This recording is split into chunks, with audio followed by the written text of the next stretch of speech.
Welcome to Speakeasy Conversations. What's going on, Doug? Not much, man. Welcome, everybody. How are you, my friend? Good. Good. I'm having a Delta Cold IPA 7th anniversary. Shout out to them for that. Yeah, congrats, Delta Beer Labs. And it's a cold IPA. My currently favorite IPA style. What is your favorite current IPA style, Doug? But don't say none. No, it would either be Black IPA or Northeast IPA. One of those two. New England. I like it because they're citrusy. They're not as hoppy. They're still around?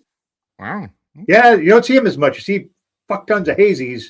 Not a lot of New England IPAs anymore. But cold IPA is pretty decent, though. Yeah, they're crisp and clear and kind of drink like lagers, and they're great. And this is another good one. Yeah, what's going on over there? All right, so when I was up at Westkill Brewing the other week, I bought a lot of beer. This I'm going to start out pretty light. This is called Skipsol Smoky Ale. Okay. So the fountain is one of the people that lives near Westkill who regularly comes to the brewery, wrote a book that was published by HarperCollins. So they did a beer in tribute to their friend who wrote a book. So this is a 3.8% smoky ale, smoked ale. So, and Skipsol, yeah. So Skipsol is apparently like some sort of Scandinavian style of smoked ale. So we're gonna give it a go. I didn't try it. I didn't. 3.8%. 3.8%. So that means you can have like 3 and still read the book. Yeah, apparently. Look how dark that's pouring though. Like, I was not expecting that for 3.8. That's fucking dark. Woo. Oh, that smells so smoky and yummy.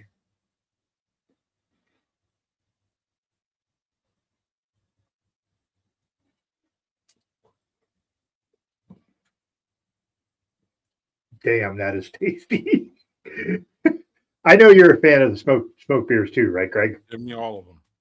Yeah, then I'll be putting I'm going to be putting a package together for you this coming week with some stuff I need to send you. So I will include one of these because this is outstanding. And at 3.8, super drinkable, smoky, just really, really excellent. Just a crushable smoked ale. Like, wow. It's not too smoky though, right?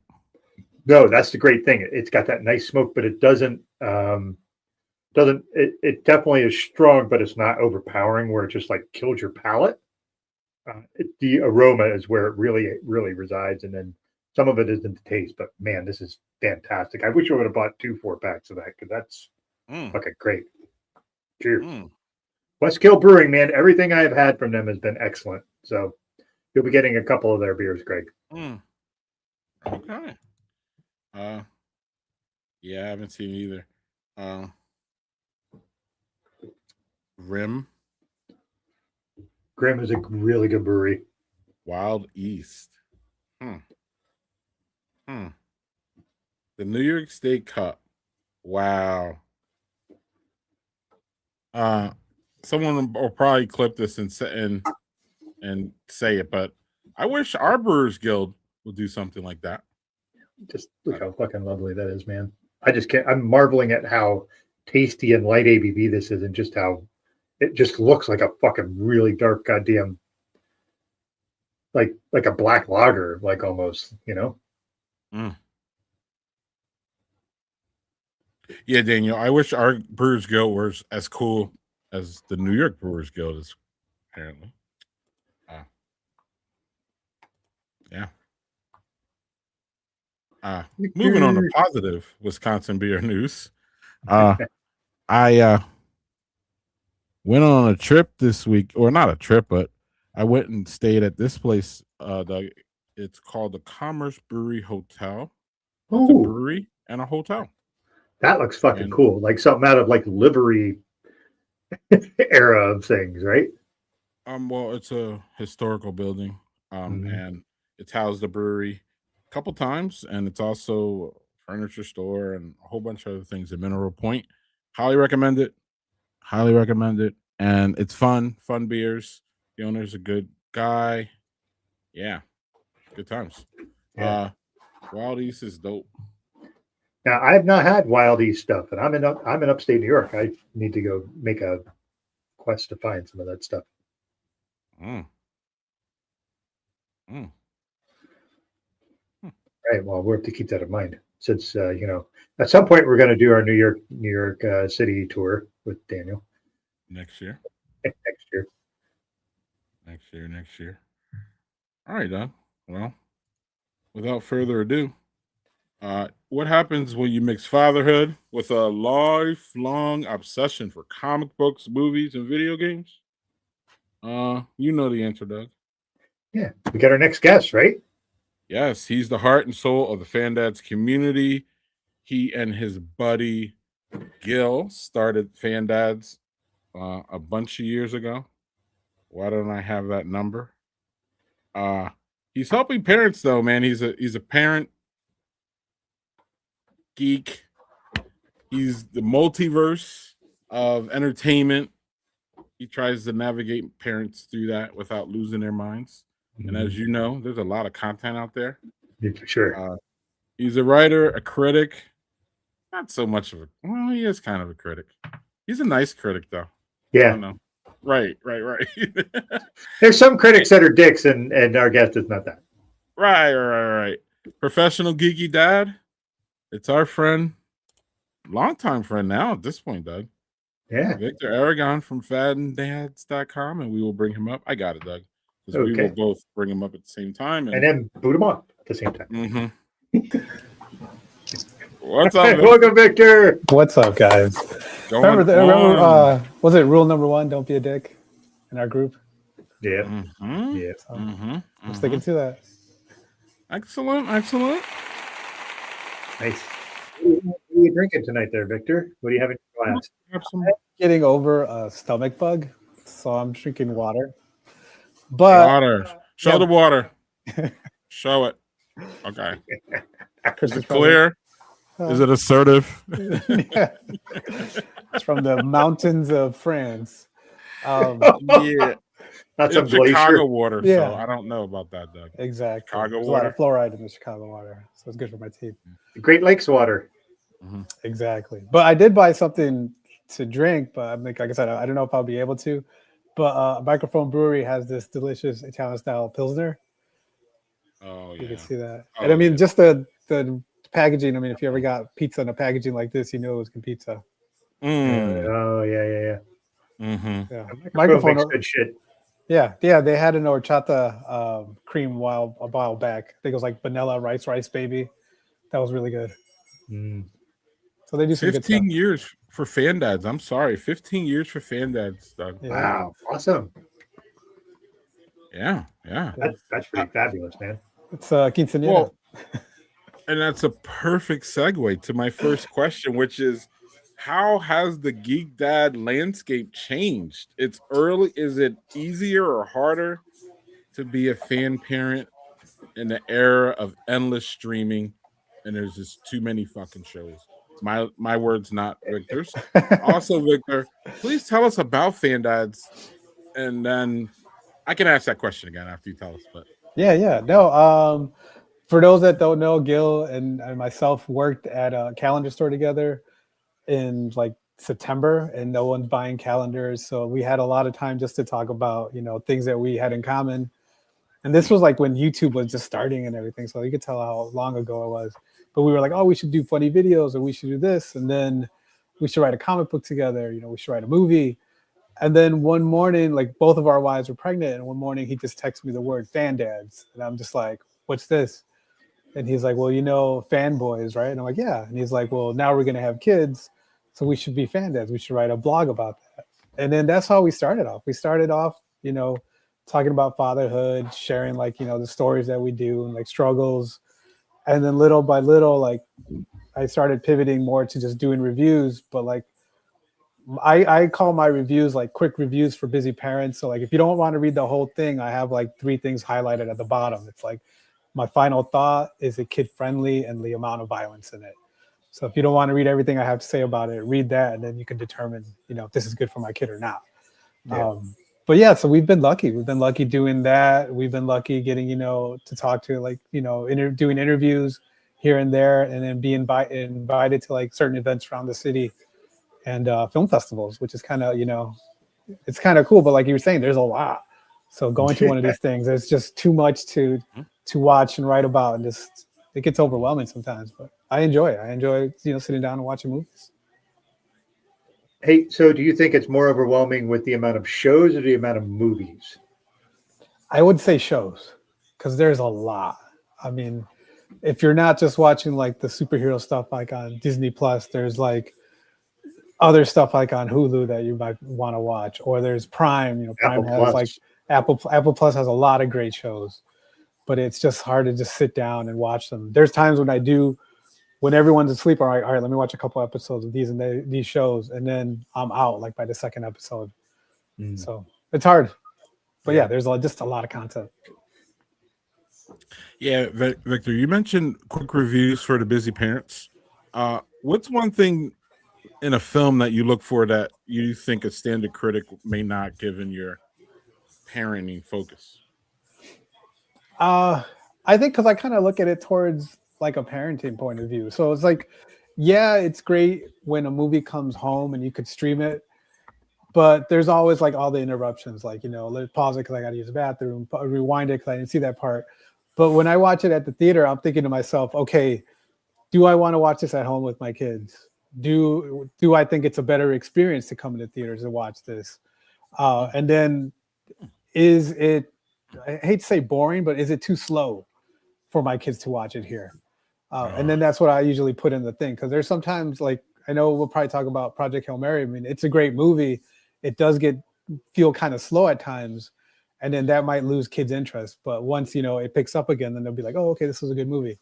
And then there's been plenty of times, like when my kids were little, when we go to the movies, like, they'll get antsy and I'd have to pick them up and walk out and then come back. So that was always like, can my kids sit through this entire movie? Mm-hmm. If they can, then go see it in the theater. Yeah, there's it's different. Like, so my kids are all grown, so I don't have all that. I don't have that concern with it. Like, I went and saw Project Hail Mary today with my daughter, and that wasn't a concern. The concern was having to get up to pee, which is just always a concern because I'm a man of a certain age. So 2.5 hours. We're getting old.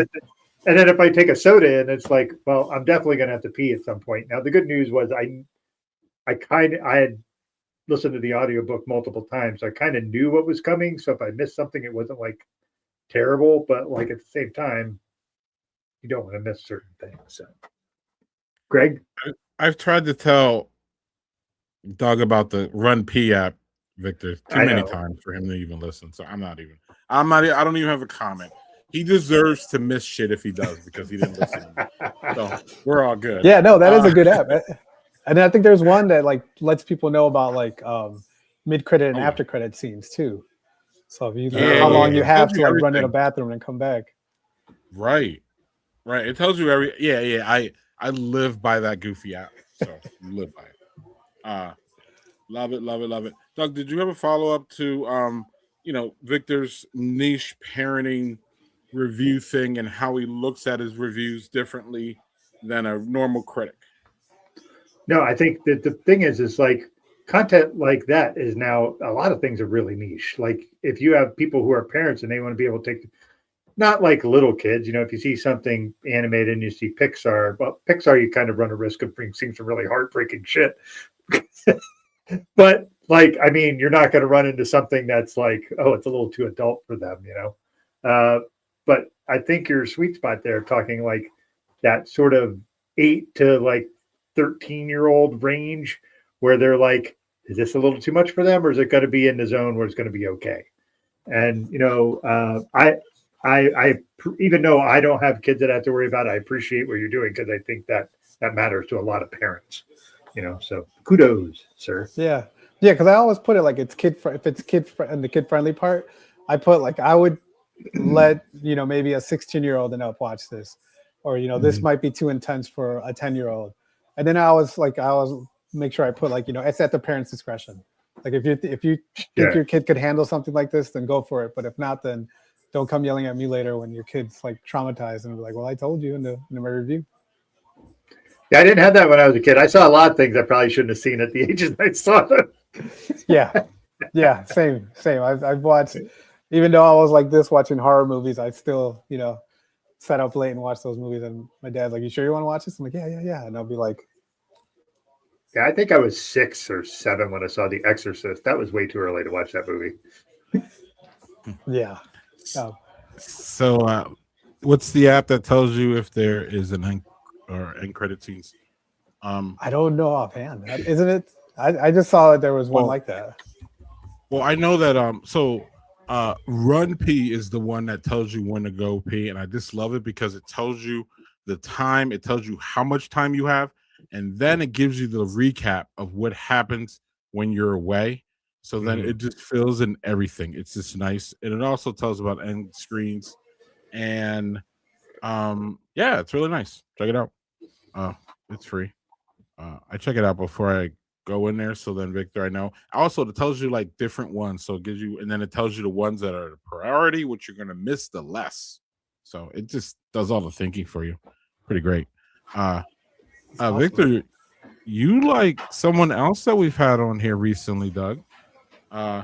Victor has interviewed some incredible people and talented and famous people, and I'm sure Victor's Rolodex is pretty fly. Look, Victor's like, No. But who was one person that made you feel like a total fanboy, which I've been called here numerous times, and I don't care.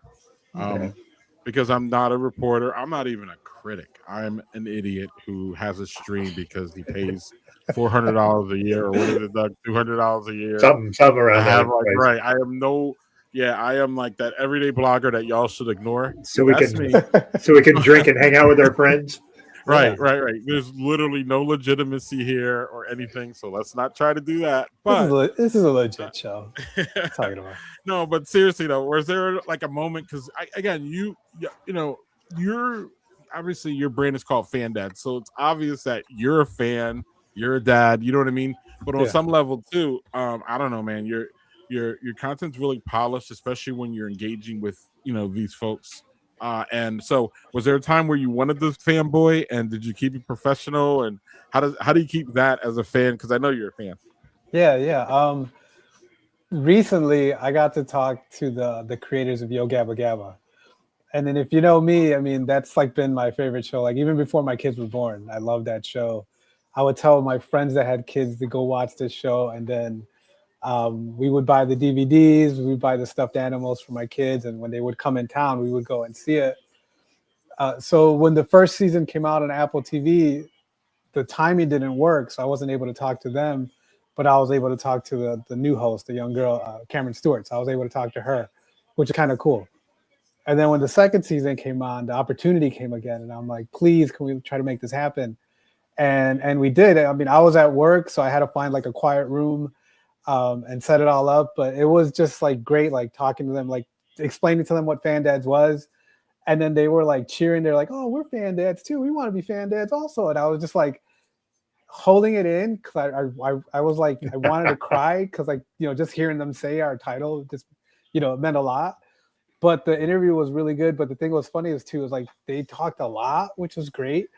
And in the chat box, they're like messaging me like, cut it short already. You need to cut it off. And I'm just like, I'm not going to interrupt them, because they're telling me their stories and answering my questions.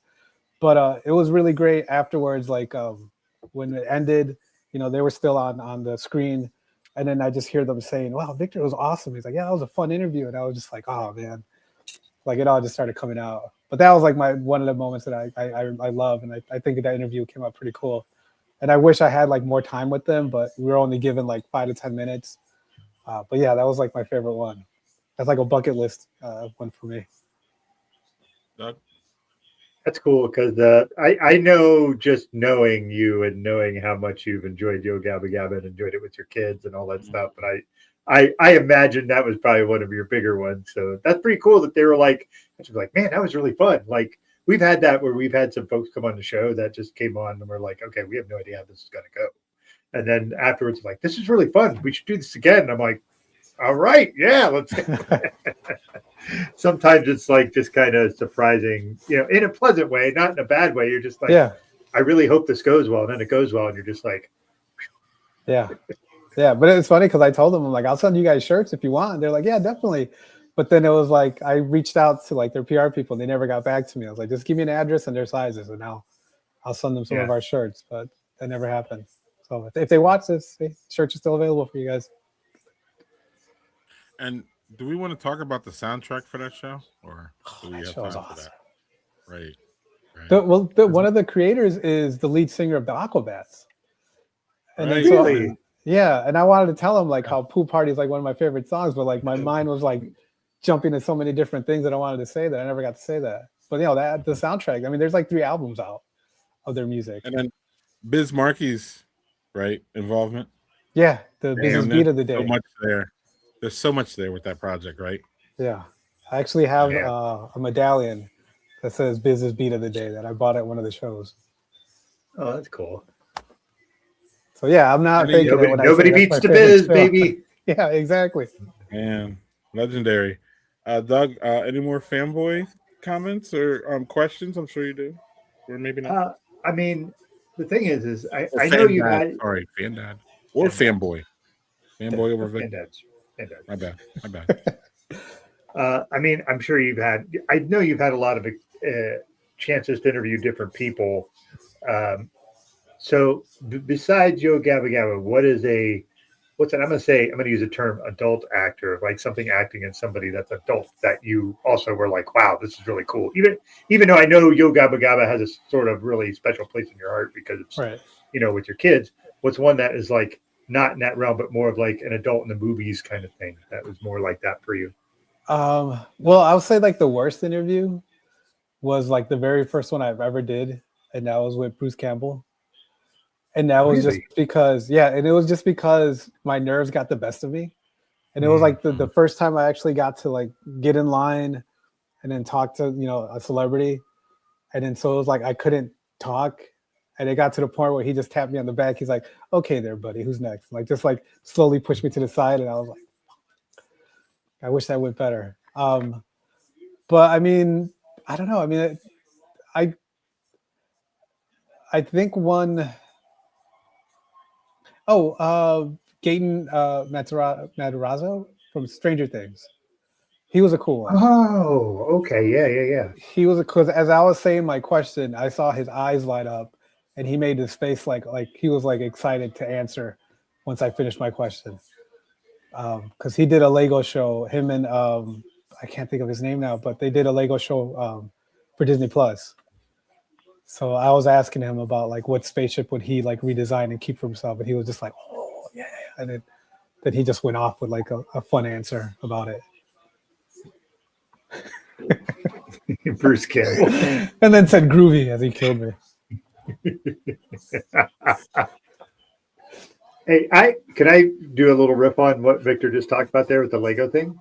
So our guys from the Kingslinger / Flanagan's Wake interviewed Raul Cooley, who's been in a bunch of Mike Flanagan things like Midnight Mass and Fall of the House of Usher, and like he's been in a bunch of things. And he's a giant nerd.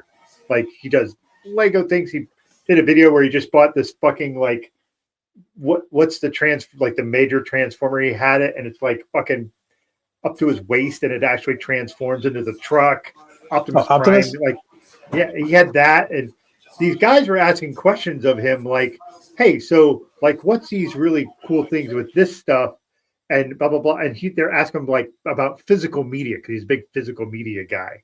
And he goes, you guys keep asking me these great fucking questions. Usually, I get asked the most boring shit, and they asked him about that versus streaming. He goes, hey, listen, I fucking hate streaming, but it's what pays me. So I'm going to act like I do, but I love physical. I think if you're coming up with questions that can engage them, and it's not a question they heard 5,000 times, that's gonna do you a lot of good. And I think it's cool that you got to talk Legos with somebody who's really passionate about that. And I think that's super cool. So yeah, and whenever I get like whenever I know I'm going to do an interview, I like look the person up just to try to figure out, what else I can ask. I don't know if I said this before, but like when I did Dungeons and Dragons, I talked to Jaden Smith. Yeah, but I didn't get to see the movie. Like the screening that came up, like I couldn't make it, and then so I emailed them. I'm like, hey, I haven't seen the movie. I don't feel comfortable doing the interview. If you want to put someone else in my spot, that's great. I completely understand.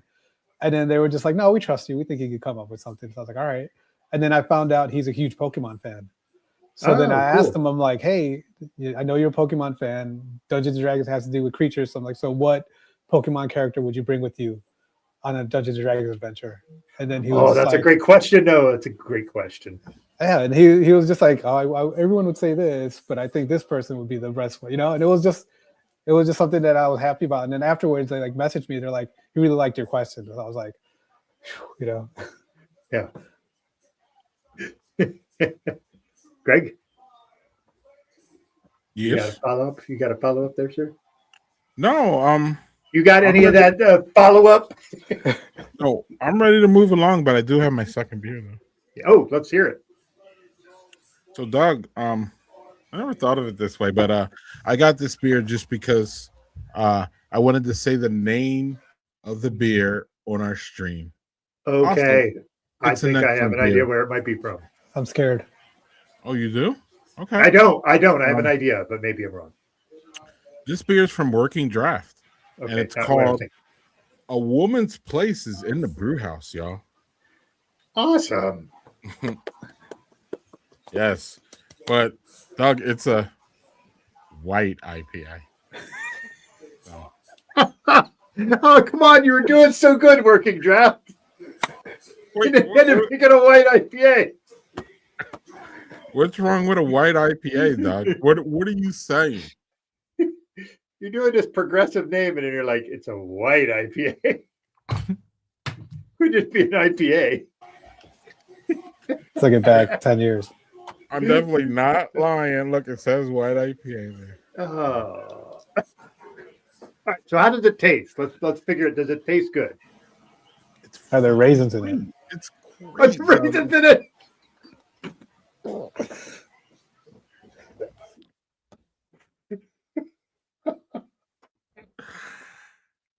Here you go, y'all. This is the first world's raisin IPA. Yeah. No, it's excellent, Doug. It's crisp. It's what I would think. If you put this in front of me, I would probably say it's a cold IPA, actually, because it's it has all that, but it's definitely hoppier though than a cold IPA. It's really, really hopped out. It's really, really good, actually. It really is good. I had it before I got it, but I definitely got it because I wanted to say that name. I should have left out the white IPA because apparently that ruined it for Doug. That did it tasted good. That's what matters. So no, that's good. It's good. Doug, do you have your second? I have a second one, and I got a courtesy of our friend Daniel Fisher. Oh yeah, and it is called Doug Double Dry Hop Cascadian Dark Ale. Thank you, Daniel. Wait, do I have that one too? If you got a delivery from him, you do. I would imagine. Maybe. Well, maybe deliver different things for you. Hold on here. Let me. I have one that says Greg. That would be funny if you personalized beers. Greg. It's not a white IPA.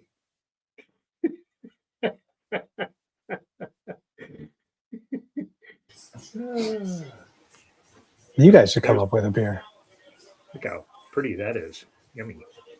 What is that glass? This is from Liquid State Brewing out of Ithaca.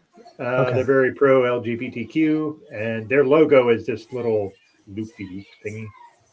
So, but they did it with rainbows in this particular one. So I have a T-shirt like this too. Nice. So dry hopped Cascadian Dark Ale. So let's see. Hold on, Doug. Hold on. Hold on.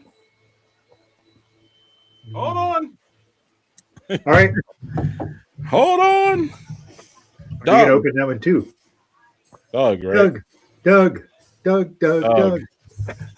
Man. All right, I'm anxious to hear what you think of that. Ryan, what do you think of it? Oh, it's a black IPA.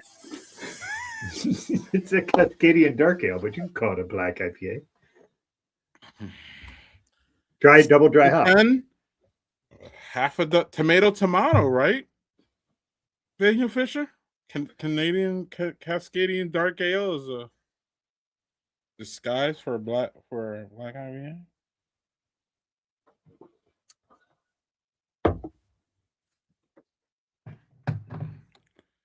Okay, it's not a black IPA, No. but it's excellent.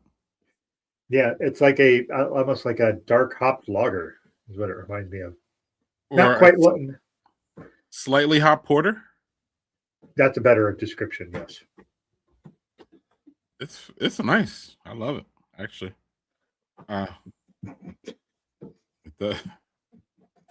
Apparently with Doug it does actually. Apparently. That's a good segue to the Michael Jackson movie coming out. Yeah. Oh, it is. It is. Oh, I'm going to see that shit. I'm all over that shit. All right. Well, actually, I lied to y'all. I want to get to something before we get to the watching, if y'all don't mind. Yeah, I lied to you. I lied. I fibbed. We'll do this because it's going to be fun.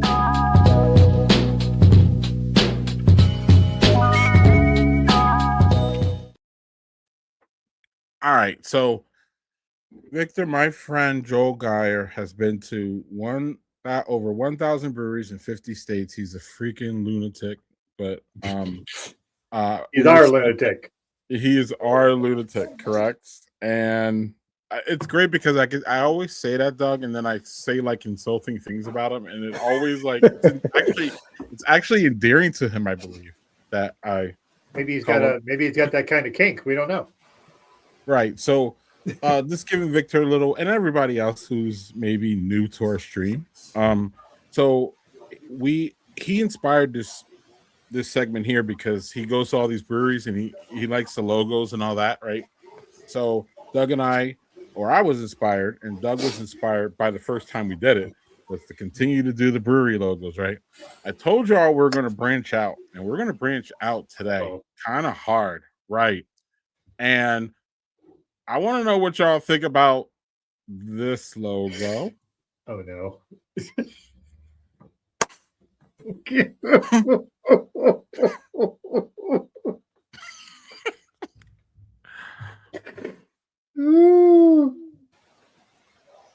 I don't know what to say. Whoever did that should be fired, like right now. If they would have had the taller person maybe like kneeling down and putting the arm around the kid, that might have been. But APC. Wow. Wow. My word. Always penetrate children? What does that stand for? Oh my God.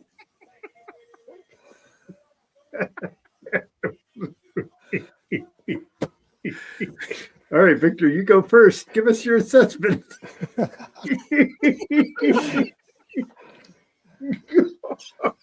I don't know, man. This is yeah. Victor, yeah. Yeah, y'all. I don't think that needs a lot of comments. Me. I'll just keep it. It's a 1 for me. It's not actually. It's a 0. It's a complete fail.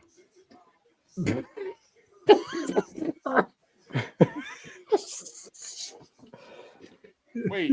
So So y'all know how these things work. Like let's talk about it. There was a designer who said this was cool, right? Yeah. And then there was other people who said it was cool, right? And then they took it to people above them. I know how these logo things work, and I've designed a couple logos, and y'all have never seen the ones that I completely hate and say you never ever going to publish this shit, right?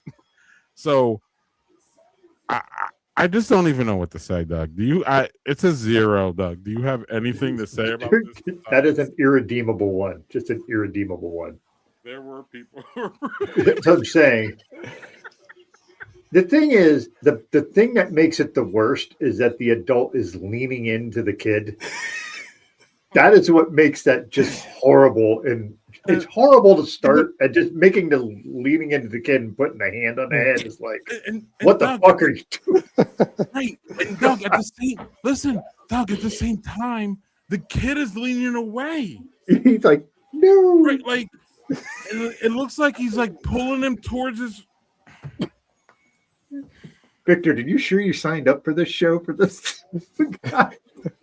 All right, I thought we were gonna look at a beer brewery one. There. All right, I got something better. Y'all want something better? I got something better. There can't be anything worse. You know what I would say about that though? There's probably someone who is like grew up like super insulated from the world and thought this is like, this parent holding on to their kid and think it's like the most,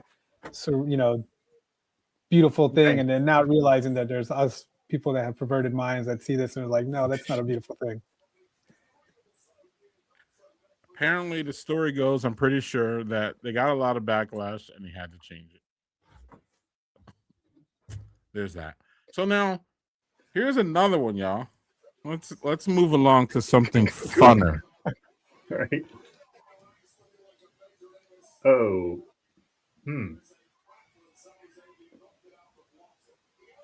Doug, you don't see it. Boobs? This guy sees it. This guy sees it. This dog, you don't see it. Yeah, there's boobs. There's like a crease where it goes down toward the cleft of things. Yes, I see it.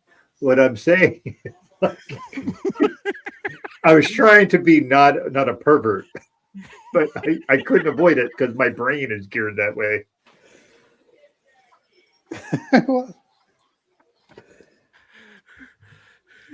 Yeah. Again, somebody approved this. Yes, somebody approved this and thought this is cool. Yeah, but listen, I had to. I swear I had to read the caption, Doug. I did not see it at first. Also, the fonts. Look at the fonts. The fonts are terrible. On top of just a bad design, just like, what is that font? I can't even. Is it a bad design or is it a good design, Doug? Well, it depends on what you're going for. Okay. Could be a really good design. I'm literally going for dance studio. Then no, that is not a good design. What kind of dance studio? One that's swinger dance studio. Swinger dance studio. Should be the upside down pineapples, right? Swinger dance. So, Doug, is this a fail too? Less of a fail than the other one. Because the human body being naked is not a shameful thing.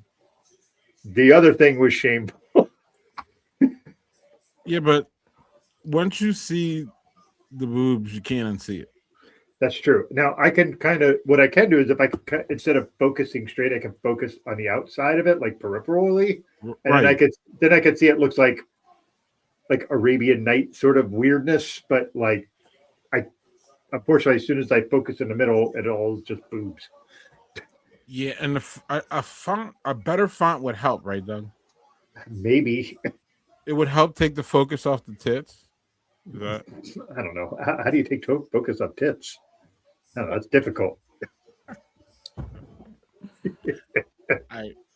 Poor Victor. He didn't know what he was strolling in here with tonight. He thought we're going to do some brewery logos.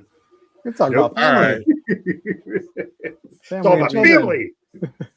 Right, Dom Toretta. All right. Well, we'll get Victor, who is a serious person, out of this, Doug, right now, because we clearly are not serious tonight. That's I'm not okay. serious. This is funny though.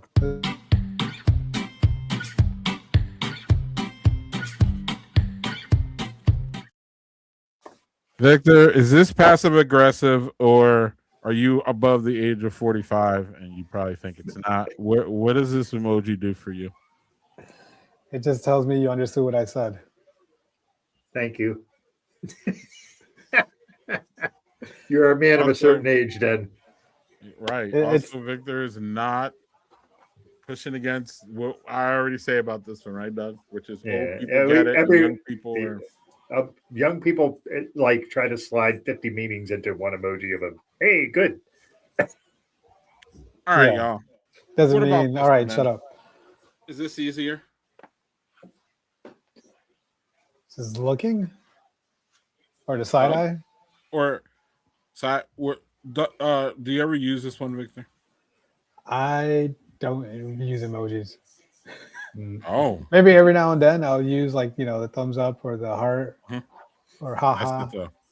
You only Question go to mark. those two, Yeah, but I never use eyes. right? And Doug, That's even smart. that one could be misconstrued. I don't know how you misconstrued a heart. We'll get to that one time, Doug. But I'm sure there's a way y'all gonna be like, the heart is horrible. Oh my God, what are you gonna do? Anyway, Depends on the Doug, color of the heart, according to Yeah, my I kids. would say that too. are you serious? Yep. According to my kids, it depends on the color of the heart. There's all sorts of interpretation depending on the color. So is a white heart okay, we're not doing this. We're not doing that right now. We're not doing it right now. Doug, what do the double eyes do for you? All right. So do you know the one meme? Pull me back up the screen. It's the John Cena meme where he does the that kind of reminds me of I also could see like, ooh, check that out kind of thing. I haven't used it where she was saying, what am I looking at? That's not how I ever use it, but that one can be interpreted in a bunch of different ways. I think that's actually one that can have a bunch of different meanings. I think. I don't know. What do you think? Yeah, it's for me. It's the one that you just said. It's so like if you would say like if you would put in our Speakeasy chat like Rhythm Brewing is getting their own tap room, I would put that on the screen. Like, oh shit, like that's oh shit to me. If that makes sense. Like, look at here. Oh fuck, that kind of thing. It's a surprise. It could be a bad surprise too, right? So it could be like, I don't know. Yeah. One other thing, I think, is it synonymous for you where it's like the face, face? Not for me. That's wow. That's wow. Okay. I just saw the APC kind of logo. close. Face. Was that? What's that, Victor? I said I just saw the APC logo face. Right. Bravo. Right. So Doug, how about this? Wow is something that I already knew, and eyes like that is something that you just told me. So like, if you're like, I don't know. Remember I'm not even trying to talk about this jackass, but remember you put in there about Chuck Norris or whatever. Like, if that was a surprise to me, I would have put the double eyes. If that makes sense, like, oh shit, like that happened. That kind of, you know what I mean? That kind of thing. But if it was something that I knew, I might do the wow in place of the eyes, because their eyes for me is like there's a wow factor to it. I'm like, my eyes are popping out, and I'm like, wow, like that's crazy. Right. So that's it. All right, y'all. Interesting. That was painless, right? Yeah. Yeah. Well, except for the APC logo, that was pretty painful. But more than one person approved that. A lot of people had to approve that because that costs money. Somebody paid money to put. Are those out like on billboards and stuff? Did they have that everywhere before someone was like, "Hey, maybe we should change this"? Maybe take the pedophilic fucking looking logo down. And I know Victor was joking, but literally though, and I think that happened a couple years ago. But in today's environment, there's really no legit other way to look at it. Like, I'm not even like serious. Like, yeah, seriously. Like, so on that note, we're gonna try to do something with that, Doug. I don't know.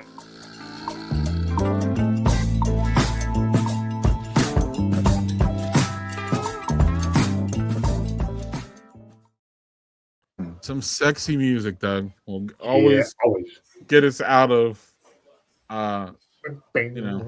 right. Now, this Yes, I was show thinking is about a not. guy with a little child. Hey, we're moving forward, not looking back. We're moving forward. Well, I don't think this show is sexy, but maybe to some people it is. Victor, That's a great show. It's Hey, intense. you want to talk about it? What's going on? I hear there's you don't no spoilers, but I hear there's a controversial ice show. I think that's the one that just came out. I haven't seen it. It came out yesterday. I haven't seen that episode either. But from what I've heard is that they're not heavy-handed with it, and they don't take it lightly. So they present it in a way that doesn't seem like they're being preachy, from what I've heard. But hopefully, I'll probably try to watch it later tonight. But it's a good show. I mean, it's just one day at this ER unit, and it's just like each episode is an hour of that day. Oh, really? Yeah. Yeah. And it's intense. For this year, I'm sorry, for this year or just the whole show is like that? Yeah, both seasons. Like, This is the second season, so yeah, this is like another day. It's like it's actually July 4th weekend too, so you see a lot of crazy stuff. yeah, so it's a 12-hour shift, and each episode's an hour. So it's kind of like 24. Yes, Yeah. but if they broke it up into 2 days, but it's just a 12-hour shift. But But that little tiny thing that they But there's no cougar walking around near Alicia Kulisberg. yeah, right. And Hey. I guess part of the theme is that like a lot of shit happens at a hospital, right? That's the whole- yeah. Right. But Right, it's right, also right. good because like they talk about like the insurance, how it's so hard. Like there's a dad that even though he needs like Oh, the certain dad one. issues, Oh, yeah, but he still wants to go to work because they can't pay their bills, even like when the head of the hospital tells him, oh, we can give you this sort of discount. He's like, yeah, but that's still like I don't remember the number, like Like $6,000 that I $30,000. can't pay. Yeah. Yeah. it was like $30,000. He's like, I can't pay that. So. Yeah. But They- it shows they- like everything about what the ins and outs of the hospitals, not only just like what the doctors and the nurses go through, but what everyone else goes through, even the patients. Yeah, they've been pretty heavy-handed with AI, and rightfully so, because fuck AI. But I think this season they've been really hard on that, and they should be, because that shit sucks. Yeah. What's your favorite character in the pit? Oh my god, I'm blanking on her name. That's hard because there's a lot of really good characters. In the Yeah, show. there's a lot of people, but the one that I with the glasses, she had her sister just came in. Oh, Mel. Mel, yes, Mel. That's like one of my favorite characters. Yeah, I like her. I like the character Abbott, who's the guy who has like an amputated leg, but he never stops working. That guy is a phenomenal actor. There's also Dr. McKay, who's a lady who was like on house arrest. Yeah. In the first season, I think she's phenomenal. Like, there's just so many good characters. Yeah, I just found out that she is Brad Dourif's daughter. So Brad, he's the guy that did the voice of Chucky. Really? And then she was actually on the Child's Play television series and in one of the movies. Really? So I gotta go back and like look into that. That's fabulous. Yeah. I think Greg, you could watch the whole first season. I would love to hear your thoughts on it because every fucking near every episode of this show, I cry at some point. Because it's just there's parts of it that are just fucking hard to watch, but it's like necessary watch. Like there's two particular characters, patients this season. One of them who's a lady who's terminally ill with cancer. That is just gut wrenching to watch. There's a guy who was in a car accident and and he just had all kinds of calamities, and he ended up being like over 400 pounds. And then they weren't sure if they could do an operation because he was too heavy, but he was like this really just a great character. And I don't know, he lost contact with life because this accident affected him so severely, and he was kind of estranged from his sister, but he was going to the surgery that he had a 50% chance of living or dying. Like, it's just high stakes shit all the time. And it's a fucking great show. I think that show is better than ER, and I watched all of ER. So that's my assessment. But I think I would love to see the writing is just great on the show because you care about everybody. It's not like these are throwaway characters or anything. Like you care about every character. That And like that guy. goes on. Who? Ogilvy, the fucking curly haired guy that came in this year. Oh yeah, that new that guy. guy. Is just. But we'll see what happens with his story. But I mean, it's kind of cool though that like as the series goes through, you get more invested in each of the people. Mm-hmm. But yeah, sounds great like show. Sounds like good storytelling to me. And it's winning a lot of awards too, so that kind of lets you know that a lot of people are really digging it. Yeah, I've never seen this one that you want to talk about, Victor, but the art just blew me away. Oh yes. Wait, why is Moon Knight on there? Moon Knight and Spider-Man are on there. That's weird. But no, yeah. Yeah, why is Moon Knight and Spider-Man on that? Well, the Punisher was in the first series, the first season. Was it Bernthal the Punisher? Yeah, he's an awesome Punisher. He is just like Frank Castle incarnate. Just watching him also, on there. I would like to say that people who put like the Punisher stickers on your car, the Punisher would actually fucking hate you.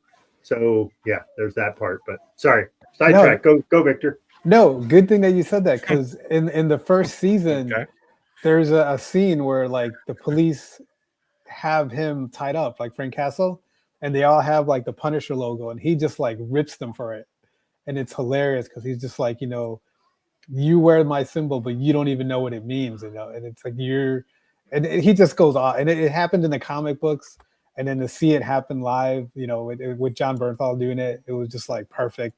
And I'm surprised they did that because I wouldn't be surprised. Like a lot of people got upset about it, but seriously, no, if people are walking around with that logo, they don't understand the Punisher. Nope.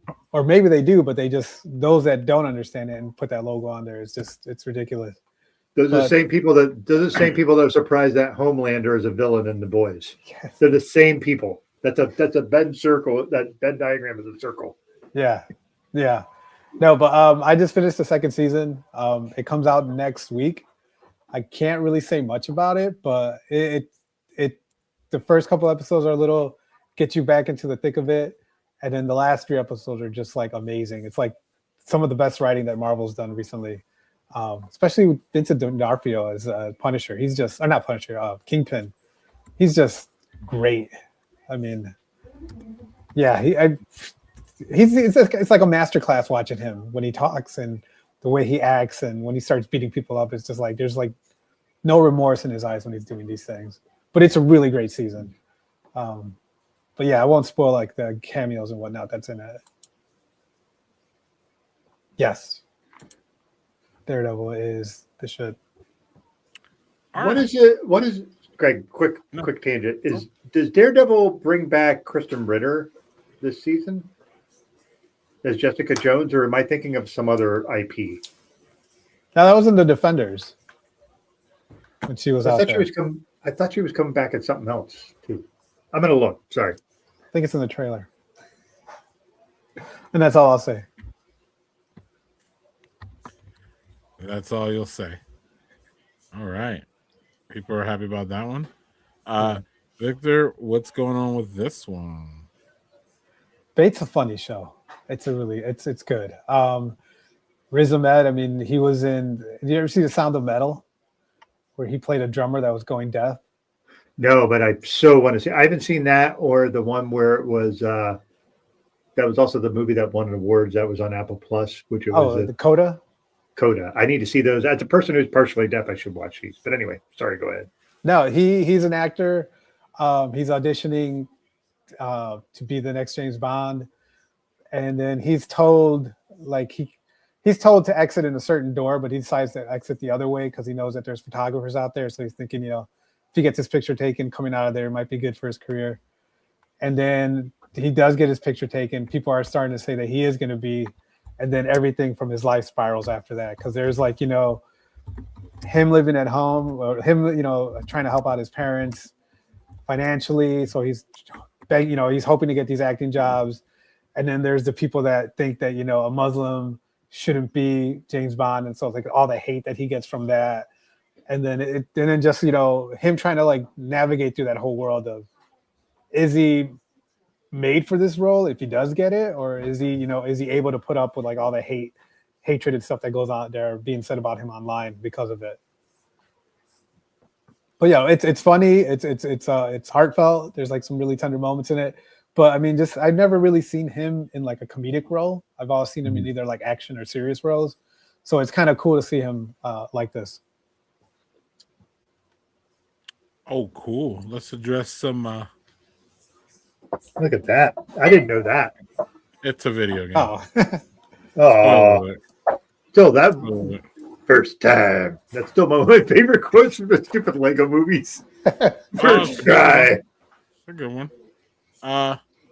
So no, Yeah, that's about this. Victor, do you have any comments on this? yes. I teared up. I'll be honest, because I loved what they did with him in the last movie, like how everybody forgot about who he is. So I was trying to figure out how they're gonna do it. But what made me tear up was the homage to like the comic book covers toward the end of the trailer. Homage, there you go. I'm sorry.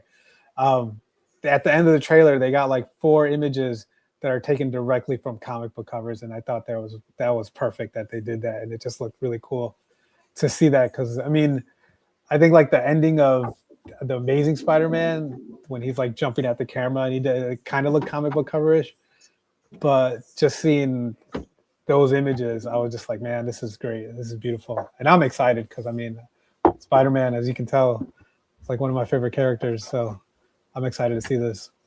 And I mean, Tom Holland's been like a great Spider-Man. He's been like just perfect. Is he your favorite Spider-Man? Andrew Garfield's my favorite Spider-Man, but Tom Holland, I think he like pretty much captured that teen angst, quirkiness, yeah, to the role. That I mean, Andrew Garfield was cool, but he's like too cool for the role. I mean, the Tobey Maguire ones were the ones that I saw in the theaters and I grew up watching, and I enjoyed those because it was great to see Spider-Man on the screen. But I always loved the costume in Amazing Spider-Man 2. I thought that looked like the most comic accurate than all the other ones. But then like the Tom Holland ones came out, and I think those are pretty cool too, especially the Iron Spider one that they did in Endgame. Oh no, Infinity War. Oh yeah. I am so far behind the Spider-Man stuff. Yeah, so Victor, one of the things that I know you enjoyed a bunch and you talked about it a bunch is covering South by Southwest. Yeah. I it's funny because like I'm used to the rejections for applying to some of these things, and then so I was like, you know what, let me apply to this and see what happens. And sure enough, I got the email saying I was approved to cover it as press. But then I started looking at flights and hotels, and I was like, yeah, I don't think I'm gonna be able to do it. But they do have like a virtual option, so they have like a dedicated page where they have a lot of the shorts on there and some of the movies that the studios allow to put on there. So I got to watch a few of the movies, and then my inbox was just getting flooded with people like, hey, we're doing this at this theater, you know, you're welcome to come through, and we're gonna interview so and so. But I couldn't do any of that, so I'd always reach out and be like, hey, I'm covering this virtually. Can I do a Zoom interview if possible? And if you could send me a link for the movie, that would be great too. So a couple studios did that. They sent me their stuff, but everyone else was like, well, we're just going to do it here. And then once the movie officially releases, once we get closer to a release date, we could try to, you know, reach out and follow up and do something. So I was like, all right, great. But yeah, no, it was kind of cool though. Yeah, this one, Kitse, was a really fun movie to watch. I got to interview the directors, and one of the stars was on the Zoom call, which I didn't know, so I had to like come up with questions for her as we were there. But this is like, huh? On the fly? Yeah, like when they let me in the room, they're like, oh, by the way, we have so and so here too, and I was like, oh, okay. So I had to like come up with something for her to ask.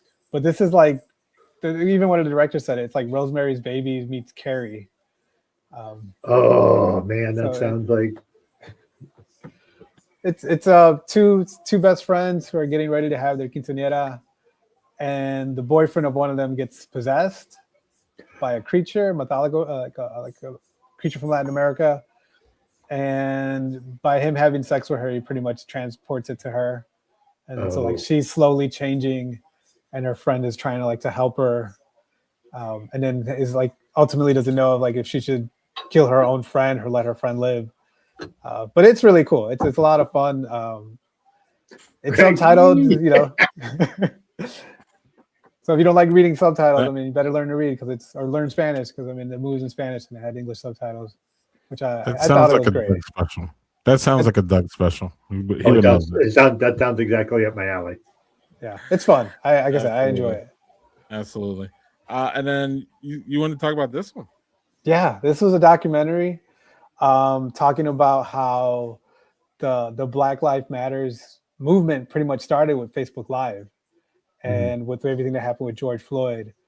But the thing that I guess you could say pissed me off about the documentary was that Meta and like all like the social media companies made so much money on these videos that people were posting about, like, you know, George Floyd, Sandra Bland, all these things that were happening. But the people that posted the videos themselves got nothing. All those people got was like hatred and death threats, you know, and they had to like move from their own homes. But it just shows how, like, you know, while Facebook Live that was like the first time too Facebook Live was used when Philando Castillo was shot. That was like the very first time people knew about that function, but they didn't know that they could do that. Like, you know, start recording themselves while they were at a certain location. So it was like, you know, all these companies made like billions of dollars, and these people pretty much got like their lives like upended. So it's pretty cool to see, you know, like everything that's happened ever since that Philando Castillo shooting.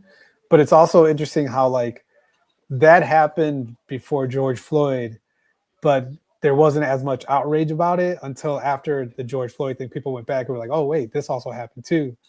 And then it's like, you know, and then like the girlfriend of him, it's sad because like there's all these marches and memorials for him, but she's never invited to them because like they just don't want the stigma of her being there. And then she's always like, you know, she's reminded every year of what happened to her boyfriend, but yet no one ever reached out to her and, you know, asking her how she's doing. So it's really good. I really want people to watch this when it comes out. Yeah, that looks really. The thing is, we know social media is really not something that people make money on unless you're owning it. Yeah. I mean, the one thing that I saw this week too that I didn't really think about was the idea that Trayvon Martin was killed 14 years ago. 14 fucking years. That seems like it was yesterday. Like, not yesterday, but in the literal sense, but like not that long ago.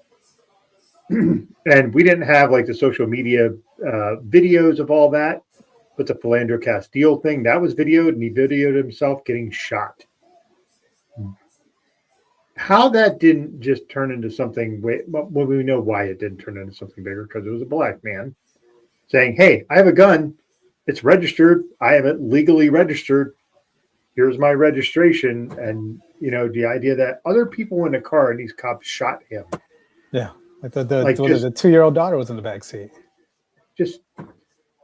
We just have a fucked up way of policing people. And we all know that policing actually started as people who rounded up slaves who were escaping, and just that has never stopped. That has been forgive me, that's what I see police as now. And I don't trust police as far as I can throw them. And I'm a white guy. I'm a white guy who has every privilege in the fucking world, and I don't trust police at all. Mm-hmm. And the interesting thing, so in upstate New York, what I will see is if I see a car that is pulled over and I see 2 or more cop cars, I always know that is someone of color. Always. And I am always fucking right. Always right. I can't tell you the amount of cars I've seen pulled over and they're just searching through the fuck out of it. And there's a black guy just sitting on the side. Just like, fuck. Like, it just sucks because this is the state of how things are. And in this administration, it's even worse. All that's emboldened. All that, there's no repercussions. There's just none. And I'm not sure I could watch that and not be enraged, but I feel like I need to watch it because of the content. It's like you need to witness what it is. Yeah. It's similar to watching like Get with Ice in Minneapolis. Like, I don't want to watch those videos, but I have to because I need to be aware and I need to witness what is happening to people that are getting just fucked over systematically. So I do you know that this sucks to say. I'm gonna have to watch it on a streaming service. What streaming service can I see that on? I don't know yet because right now Okay. it just premiered at the South by Oh, Southwest. just this South by Southwest. Yeah.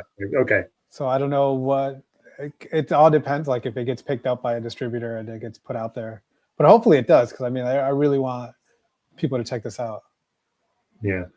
This is it feels like the thing is like Greg, I don't know how you feel. Like I'm saying this as a white guy who needs to witness this kind of stuff. Like, how do you feel about this kind of thing? Is it too much? Is it like I get it if it's too much, that's valid. I just wonder what you think.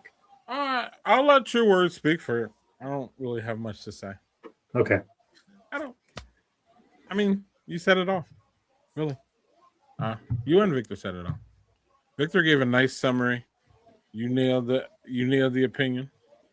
We're good. Yeah. Can I do third beer?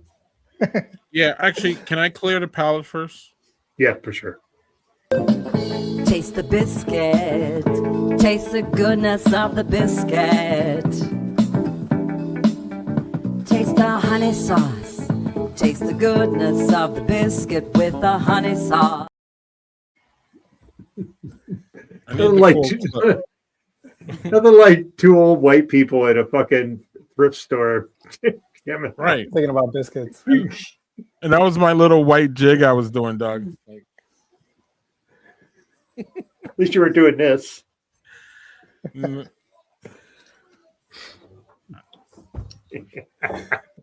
right. Glazed. What the? Manny! Jesus Christ.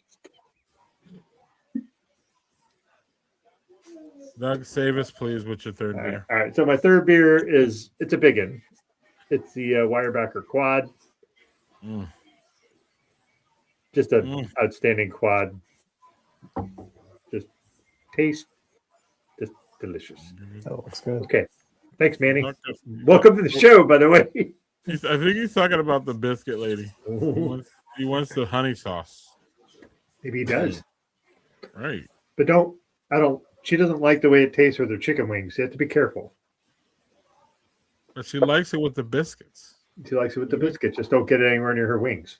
So is it yummy or where the Oh, taste it's fucking is? delicious. We get this or it's what's funny is it is a borderline barley wine to me. Like it's sweet in that barley wine way.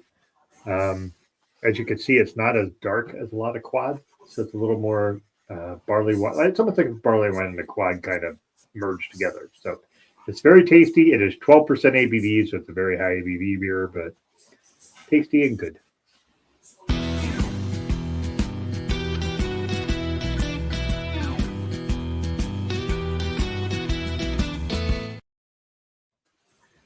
All right, Doug. We haven't had any food shaming lately, so we're gonna catch Victor because we know Victor watches the show, so he may have not been ready for the food shaming.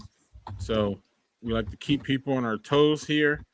So this is a fairly straightforward one that you should not get wrong, Victor.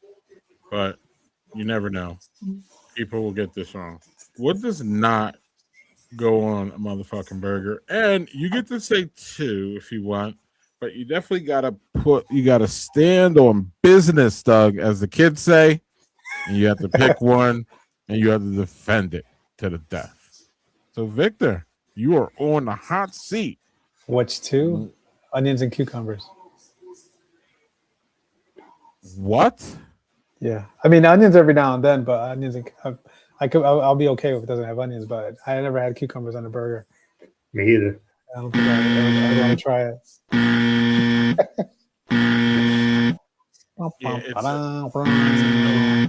Doug, what do you say? It's a no, dog. Onions. Oh my God, Victor. I can't listen. First of all, if any of y'all say that cucumbers is legit, y'all need to reevaluate your life. Okay. So G is definitely right. Now, I knew y'all were going to slip up on the second one, and that's why I gave y'all two to hang yourself. All right. Literally.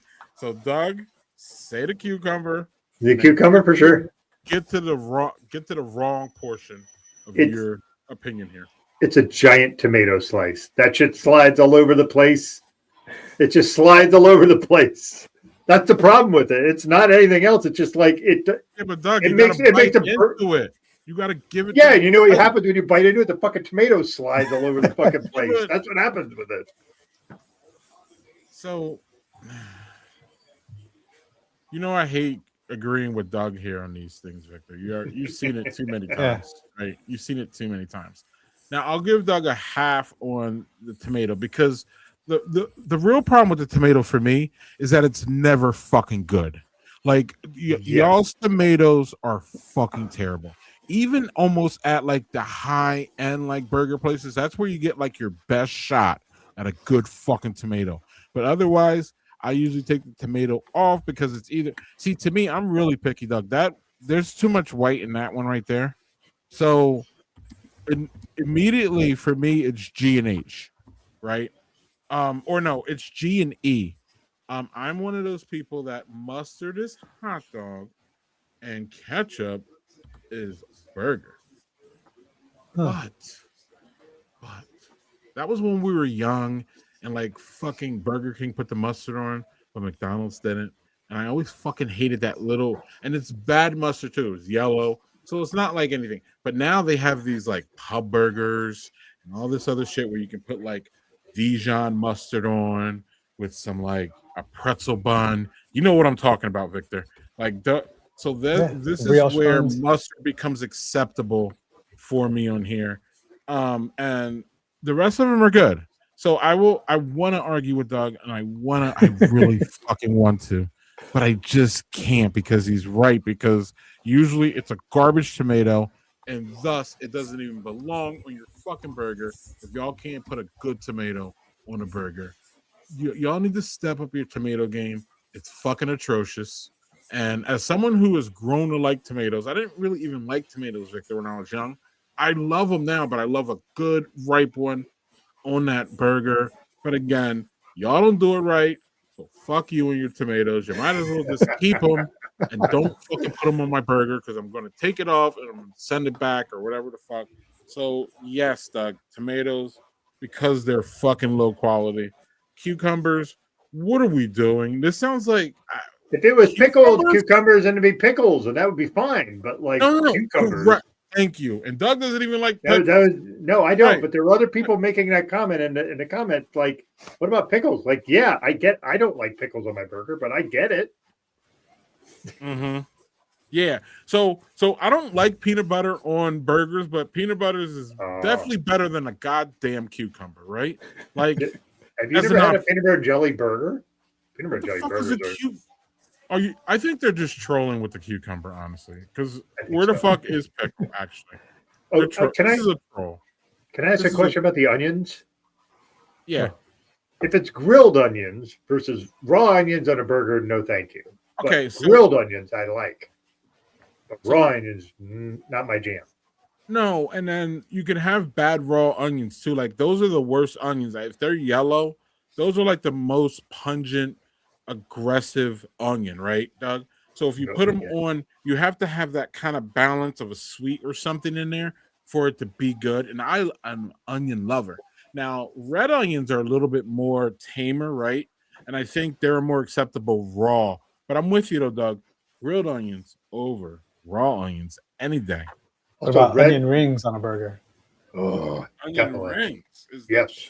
Again, they're trolling them with this fucking graphic. But anyway, go. Onion, Victor, you hit it. That fucking onion ring on a burger with some like barbecue sauce. Oh yeah. Oh, so good. I will also say that somebody said a peanut butter and bananas burger. Listen, I love peanut butter and bananas as a combo. On a burger, I'm not sure that sounds good. There's a place by my house that has a couple burgers with peanut butter as the option. So peanut butter is good. It really is, but not with cheese. That's the only thing is there's no cheese. You can't have cheese. That would be gross. All right. Your toilet will be happy with you. How are you guys about eggs on the burger? I'm good with it. Eggs is one of the best toppings, honestly. It's great. Give me a sunny side, and then you bite into it. and then all that gooey ooey. It's just great. Is it Bad Apple? Is that what he's talking about? Where I don't know. Is that That's in Kumba Chicago. Corner? Oh yeah, Kuma's Corner. Yeah, They got some. that's that's the one I know. That place Yeah. is fucking dope. They have a Great communion burger. wafer burger. Great burger, sir. All right. Lockdown Grill. All right. Just so Doug can hear the music again, and apparently I moved on too quick.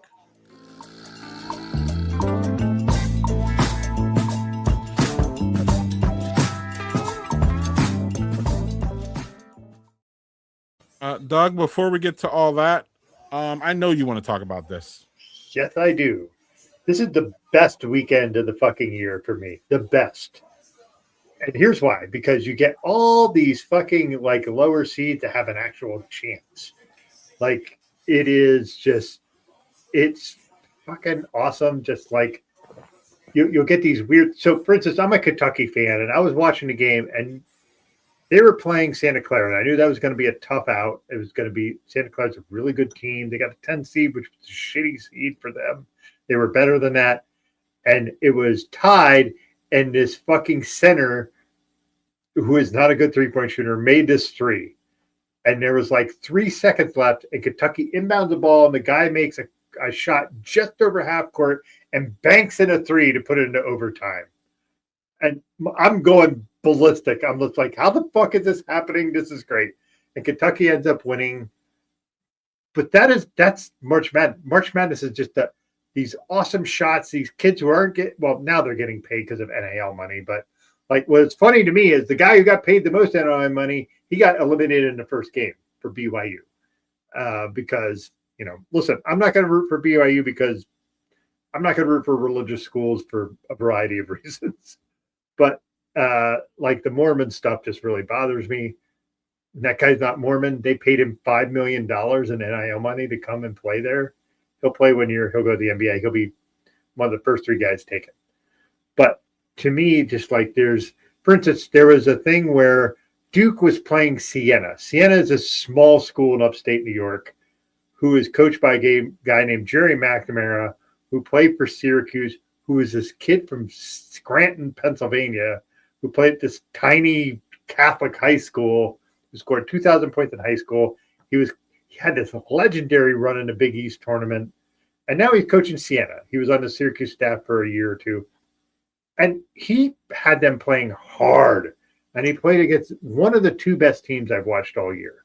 So the best team I've seen all year is Arizona. Duke is second best. But yeah, you're right. McNamara is a legend. I actually played against him in a pickup game once, and that guy was light years ahead of anybody on the court. Why he was there at this tiny court in Scranton to play was just, he probably was just bored. But yeah. So, but anyway, this is what makes March Madness so much fun. Just awesome. Now, not every game's awesome. You have these teams that are so much better than the other teams. They beat them by 40 points. That fucking happens too. This is my favorite weekend of the year, is just this. What's funny is when it gets to the Sweet 16, I am less interested because you don't have that many lower seed small school teams having a chance. So that's when I'm a little now listen, I'm going to be interested. I'm going to watch all the way to the championship game because I'm a college basketball nerd. It's just so much fun the first weekend. The first 4 days of March Madness is just fucking great. It's chaotic. There's 5,000 fucking games going on. It's almost impossible to keep up. Every year since I've been in high school, I've done a bracket. And this year, because of life, I completely forgot to do a bracket this year, which is unusual for me. Unusual in that I haven't done it in 30 years. I think I've had a bracket every year. So, yeah. Anyway, love the Final Four. Love March Madness. Love all of it. So, yeah. All right. So, not sure what we're doing here. I think Greg said something about movies, but yeah. You said something about movies. Well, did I? I don't know if we're on the slides, though. That's where I'm lost. I don't think you put them on there, so you got to talk. All right. So I want to first talk about, there's 2 movies I want to talk to Victor about because I know he's seen them both. So let's talk about the big one. The big one first is Project Hail Mary, because that's been advertised across every fucking platform. It's been shoved in your face. Spoilers. Spoilers. We'll keep it clear because Greg hasn't seen it yet. Well, no one has seen it. It's been out for a day. I guarantee you a bunch of people seen it. It will gross a fuck ton of money this weekend. I promise you. I got it, but come on. It's been out 2 seconds. Come on. All right, so whatever. We're not going to do spoilers. So shush. Anyway, it is the best, one of the 5 best audiobooks I've ever listened to in my life. I just was so excited they made this in a movie, and I was a little concerned because it's a very science-heavy book. Like, the book itself is very science-forward, very sci-fi. Before somebody introduce somebody to sci-fi, this is not the book. What is your opinion on spoiler-free Project Hail Mary? Let's start with you, and then I'll All right. Your mic sounds kind of muffled, Doug. Sorry. No, you're good. Sorry, what was the last part? What was my opinion on it? Yeah, what's your opinion on? Let's go with you one, and then I will riff on that. I enjoyed it a lot. It's funny because like whenever we go, it's been playing, like they've been having previews and like advanced screenings for like the last 2 weeks for it, like really like getting it out there. And at first I was like, this is gonna kill it, because then there's been other movies that they had all this hype, and then when the movie comes out, it doesn't do well. But I'm hoping that this one does. But the thing for me is like, I had like all these thoughts of it when I was walking out the screening. And it's one of those things, like when you go to these screenings, like there's the people from the PR companies, they come up to you and they're like, oh, Victor Fernandez, what's your thoughts? And you let them know, and they'll write it down, and then they send it to the studio. And then that's how sometimes you get like the pull quotes for the posters and whatnot. So they asked me, and I was just like, I was quiet for a second. I'm like, you know what? The 2 words that came out of my life was life affirming. It was like, I felt like this is a really life affirming movie, because it's one of those things that he knows what the outcome would be if he doesn't help. And it's like, do you want to just stand to the side and let this happen, or do something? But then when you're chosen, how are you going to be? Are you going to be that person that, steps up to the plate, like, oh, I can do this? Or are you really going to be afraid because you know what can happen to you? And I think that was like one of the most realist parts of the movie, that when I think about it, sometimes it makes me tear up, because it was just like, it was hard to watch. Mm-hmm. But the movie is just like, there are some parts where it runs kind of slow. You are right. It's a lot. It's really like science heavy in some of it, but it's not science heavy to the point where you don't want to hear what's going on. It says it in a way that's easy for you to understand. Mm-hmm. But there are some images in this movie that are like, I don't think a phone or a laptop can bring justice to it. Mm-hmm. There are certain scenes that you have to see like on an IMAX screen, or now some theaters are doing it in 70 millimeter, or just see it on the big screen, because it just looks fantastic. And even like, I'm at the point now where whenever I go see the movie, I sit through the entire credits, because I know a lot of people worked hard on it, and as long as someone has their eye on their name as it goes up, I don't know if they'll feel it, but to me, it's like, it's a way of saying thank you to everybody that watched the movie. But this movie, as the credits roll, there's all these images that I don't know if they were taken like from the Hubble telescope or from what, but it's just great to see like all these images from the vastness of space. But I thought this was a good movie. It's like 2.5 hours. It at some point I did start feeling the time, but then after that, like I didn't anymore. But yeah, no, I definitely would say this is one of those movies that you got to see it on the big screen, because watching it at home, you're not going to get the same effect. I love how Doug didn't say it was too long. I didn't hear that, Doug. Was it too long, Doug? No, for what the content of what it was, it could have been a lot longer. That's the thing, is like, it could have been a lot longer. But I agree with Victor, just the idea of like how, now the thing is, Victor, you said the movie was very intense with the science. It's actually, the book is way more, because it's written by Andy Weir, who wrote The Martian, which was very science heavy too. He's a very heavy science fiction writer. So if you like The Martian, you'll probably enjoy this. Now, here's the thing. The difference between The Martian and Project Hail Mary is The Martian is a guy by himself on Mars. Project Hail Mary is this guy making a friendship with an alien. And it is a relationship. It's like they're friends, and just that is the crux of what makes this movie great. But I'm not going to go into any more details than that, Greg. That's enough. That's literally enough. Shut it. But I think they show that in the commercials too now. Now They starting said to- they sell that in the trailer, so it's not like I'm saying anything out of yeah. Some of us didn't see the trailer. Okay. Then I can't say anything more about the movie. All right, moving on.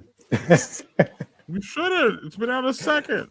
God damn it. Anyway, I think go watch it. That's all. Yeah. Doug, Definitely. we will have full-throated, non-spoiler shit soon enough, like we normally do. Great. We'll spoil it for sure. Doug, you have another one you want to spoil, apparently. Yeah, I'm not going to spoil it. I just because this one's not going to get as much pub because it was something that was a smaller release. It was something called Undertone. Undertone is this horror movie, and the funny thing about this fucking movie, I absolutely loved it. Now, I'm going to say the reason I loved it is because I actually found out my theater allows you they give you headphones that are tuned into the movie. So, like, I can actually hear everything, which I can't most times because it's a little bit of whispery. It is.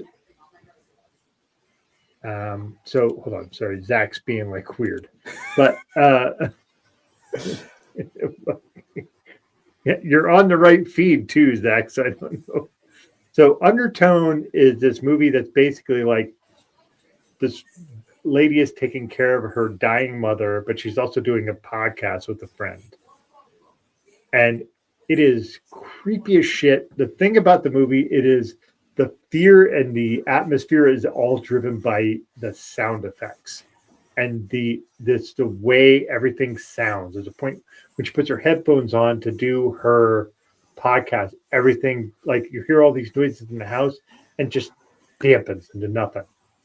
And they just do a great job of using sound design to drive the movie, which as a person who's partially deaf, I've never had that experience. So maybe that's part of why I was like, wow, this is incredible. So I took my wife to it.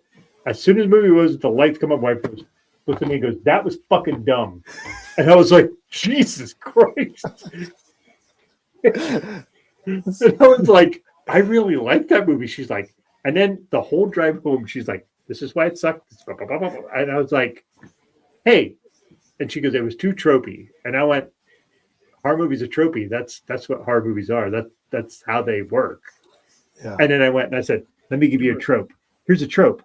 It's the 1800s or early 1900s, and you're in Britain or England, and there's this royal family or this rich family, and they're doing nefarious shit, and somebody dies, and that's the shit she likes. And she was like, oh, yeah. I thought Undertone was excellent. Victor, what was your thought on Undertone? I thought it was really good. I thought it was well done. I saw it in a Dolby theater, so it was like the speakers all around you and the speakers above you. So yeah, like you said, once she puts on those headphones, it's like silent, even though like there's people around you. Like everybody was just quiet. It reminded me a lot of like Evil Dead. Like while they're listening to these recordings, I felt like that was like releasing a spell. But it also like it kind of also reminded me of Blair Witch because it's like the way it's shot. You're constantly looking over her shoulder. Or what? It's like it's not always like straight angle. Sometimes it's like some weird like tilted angle. So you're like, what's going on here? Is something gonna pop out over there? Or what's in that closet? And every now and then you'll see like a shadow of something, or you'll see like what looked like someone standing there. But the use of the sound is just perfect. And the movie cost $500,000 to make, and it made $9.3 million. And the director has stated that he has a trilogy set for this movie. So it's a trilogy? Okay. Yeah. I'm all in. Yeah. So I think that's why it kind of like ends the way it does, because you want to know more and you want to like see what's going on next or what's going to happen next. Because they talk about a lot of different like videos and stuff that could lead to this curse or this with Abazul, I think that was the name of the demon or something. Yeah. So I something think they're like gonna investigate more on those characters and the friend too that was on the other side of the podcast. So I'm curious. I mean, I thought it was kind of cool, but I went with people from work, and then afterwards some of them were like, that was all right, and some of them were like, that was just scary shit. But I think the sound is what really drives that movie. Yeah. Hold on.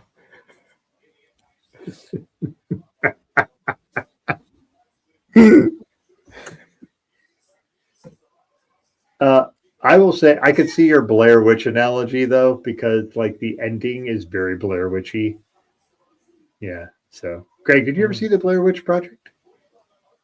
Yes.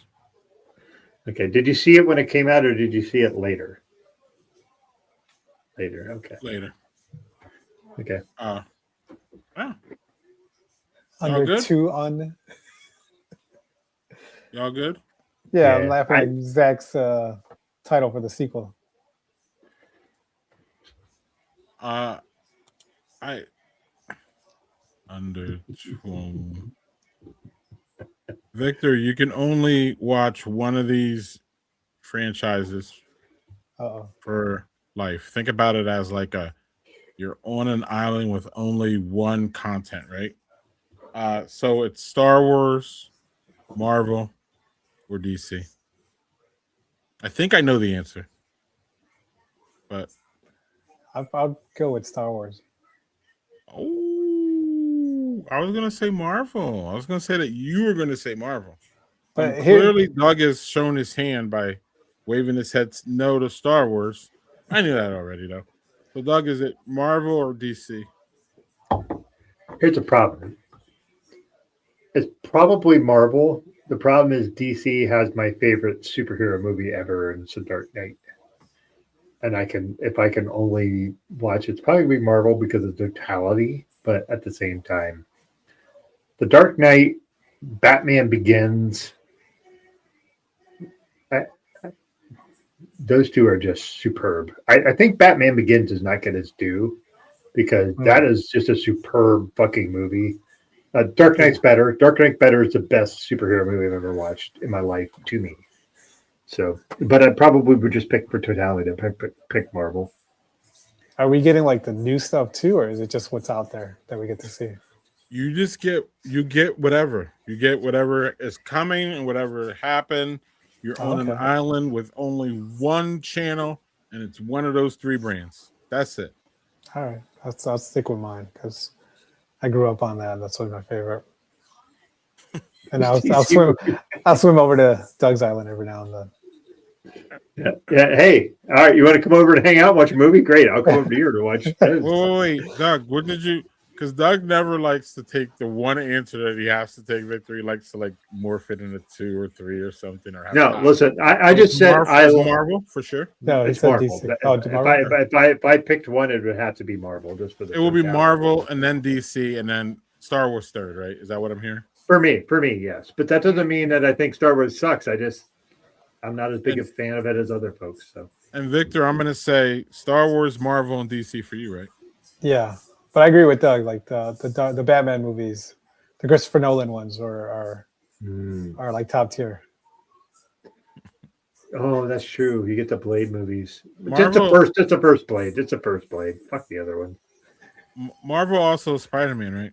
Yeah. Greg, what about you? Shooting myself in the foot. Yeah, Greg, we didn't hear your opinion. Marvel Spider-Man, right? Over. Yeah. Actually, for me, DC would be second and Star Wars would be third. I used to be a big Star Wars fan. It's not that I'm not a Star Wars fan, but if you're going to put those 3, I'm going to take Batman and Superman over Star Wars pretty much all the time. Especially if I could see them. And Supergirl is going to be great. That's going to be fun. Actually, my sons were my sons were lamenting today that they hope that Supergirl is even more woke than Superman, so it could cause all kinds of fucking trolling and destruction. And my kids call Superman super woke. Actually, they've called it that from the beginning, since like all that that whatever. Like, is it woke or not? So they're hoping that Supergirl is super woke, and it's hard to argue with that logic, right? Y'all? That would be fun. Yeah, but I don't know. See, Victor, I'm in. I don't know. There's a new Mandalorian story. I'm gonna go see that on the Tuesday after it comes out. Like, so it's not like I shun it, but like, I don't know. Star Wars kind of lost me a little bit after Lucas was bought and all that. Kind of like I just couldn't follow it, and then that was that surge of like, the different shows. You know what I mean? So you were either like locked in, or you may have fell off. You know what I mean? And I kind of fell off there. So because there was a lot going on. There was like the Clone War cartoon, then you had Star Wars Rebels, the Acolyte, the Mandalorian. Yeah, and then there's just so much. So after a while, you're just like, man, this is the same thing with anything going on right now. It's hard to keep up with everything. But I would say Star Wars Rebels is like my favorite animated show that they came out with, and seeing some of those characters live versions and Ahsoka and Mandalorian is pretty awesome too. All right. Victor, I think you were in the comments for this one. Let's see here. Doug and I already answered this one. I just want to see what your response is. Get rid of 3 of them, Victor. It was 3, right? McAfee, yeah, definitely. I can't. Yeah, that's good. The Portnoy guy. Do it again, Doug. Fuck that fucking douchebag. God damn, I hate that guy. All right, Victor, what are your other 2? Well, I said the Portnoy. The yes, Barstool Sports. Dude, you're speaking my language. And then I'm not gonna go with. I know Doug picked Brick or Stephen Smith or Stephen. No, I picked Stephen Smith. He was my 3rd. Yeah, you picked my exact 3.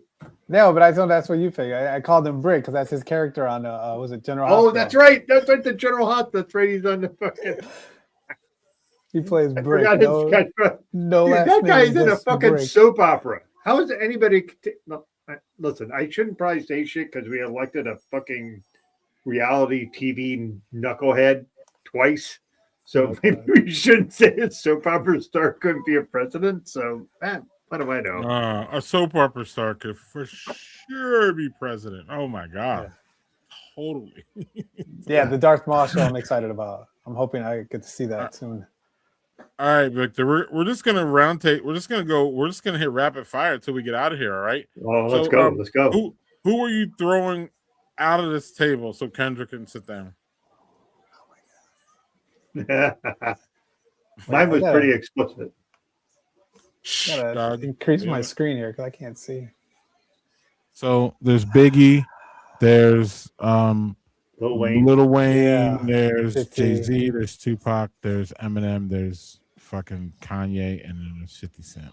I'm gonna say Kanye. I mean, I like the old Kanye, but the new one is just I don't know what happened to him. Once his mom passed, he went nuts. So mental health. That's what happened. That's the right answer. What? I know y'all gonna get this wrong, but it's fine. Why is the open mouth face like the surprise face pineapple? I'm gonna say no, man. I like them all. I like all of these. I even like pineapple on my pizza. Which I know that's probably another show. I don't know, maybe watermelons because like eating it and then spitting out the rinds. It's too much work. Okay. Doug? Watermelon because that shit makes me burp.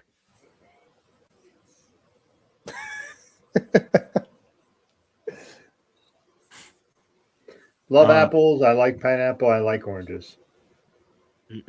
He's recusing. Why does this picture look like that? It's like it's still buffering. You should. Wait, I'm missing a joke. You don't know that story of why pineapple is good? No. Victor, do you know? Because apparently pineapple makes your semen taste good. That's why.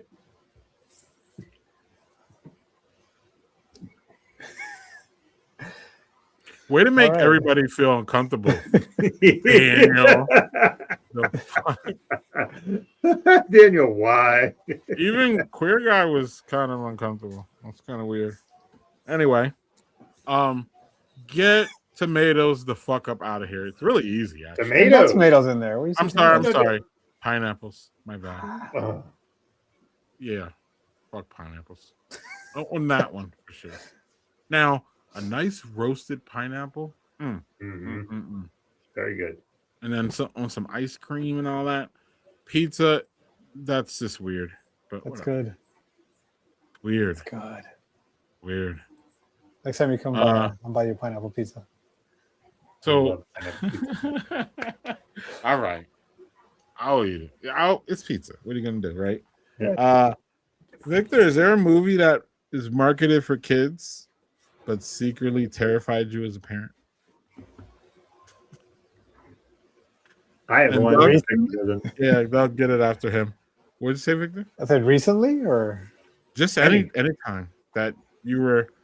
So to me, I'll say I'll give a good example, or my example is the thing that when I saw this question, or when I thought about this question or whatever, I thought of Shrek, but because Shrek is very adult suggestive, right? But it goes right over the kid's head like every time, as that's it what makes it should. great. But it's still like my kids are gonna get that in a row. Victor I don't. or Doug? I can't think of anything. I got one. Up. The fucking first like 5 minutes of that fucking movie is devastating. Just fucking devastating. No kid gets it. No kid gets it. But every parent's like, Jesus Christ, why are you doing that to me?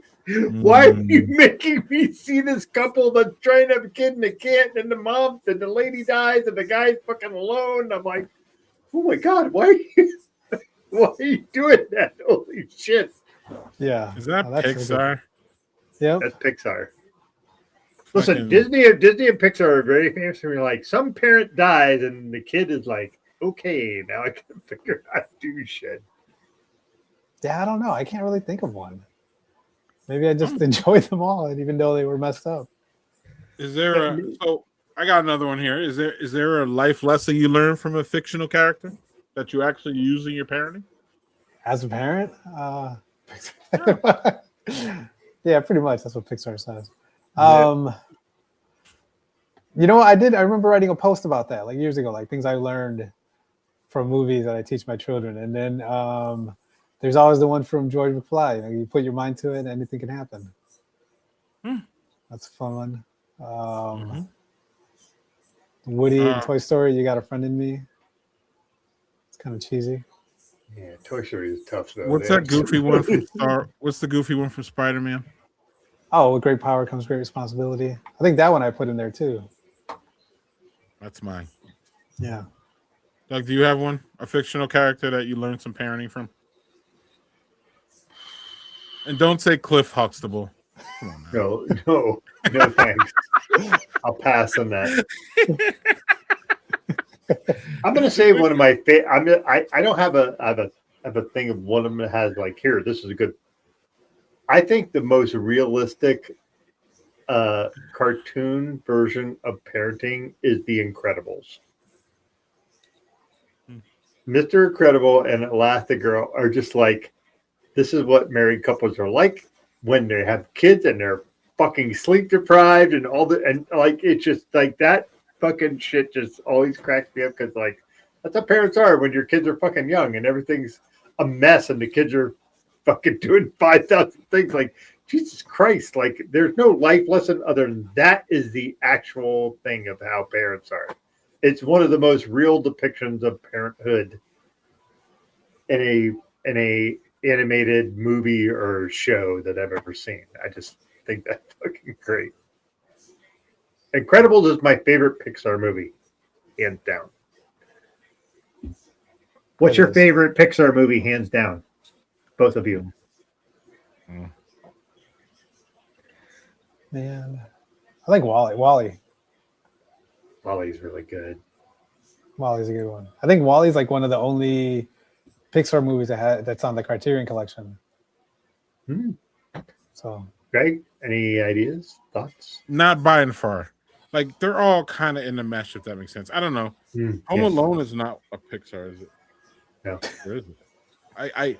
I get mixed up with Pixar and Disney. and all Pixar is just all animated, so it's especially when Disney bought Pixar, right? that's true. Yeah. Right. So then it's literally a mesh in my head. Monsters Inc. is Pixar, right? I love that. Yes. yeah. It's a great movie. Home Alone is Pixar, right? No, No. Home Alone is just straight up Disney. Okay. Cool. Then fuck that. Yeah. I'll say Monsters Inc., but that's probably not a great one answer. Because there's probably one that I'm just forgetting, if that makes sense. Monsters Inc. is a bit of a parenting movie in that Sully is like a parent in a lot of ways. Mm-hmm. Like he's a surrogate parent for a lot of, like for Boo specifically, but just like he just doesn't want to scare kids. So yes. Victor, what's your ultimate movie night snack? I'll say popcorn. Traditional butter. Yes. Okay. Popcorn and butter. I'm not trying to ask that because he's gonna be like, I don't like popcorn. You ask whatever, What is dude. your snack? What is your snack? My snack is M&M's. That's my M&M's. That's my snack at movies for me. Okay. You like what you like. That's what I like. Yeah. I'm just saying. He said popcorn, and I knew you were going to slam popcorn, so I No, stopped. because I am in the minority of people who don't like popcorn because I don't Right. like that it sticks in my teeth. Hey, if somebody loves it, fucking eat 5 gallons of it. I don't care. Next time I go to movies with Doug, I'm gonna sit next time with those huge bags of popcorn. Please Just do, because chewing that it. would be great, and I will take a picture of you because I'll be like, look at this nonsense. Great. So is it just straight M&Ms, or is it peanut, or is it the pretzel No, ones, or is straight the camera M&Ms. ones, or is the white chocolate ones, or is the cookie and cream ones, or I am a classic person when it comes to M&Ms.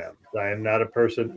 So listen, if you know that I don't like popcorn because it sticks in your teeth, I'm not going to get peanut M&Ms because peanuts stick in your teeth too. I don't like that either. right? But the shells from the M&Ms don't. stick in your teeth too. They melt, and that's fine. Like that APC logo, peanuts in the mouth. Melts in your mouth. Victor, you see what I That's have your to mouth, deal not in with? your hands. Yeah, look at what you have to deal with. The guy that you've been doing the show for 7 years. So fucking Right. bad. Look what I have to deal with. Right.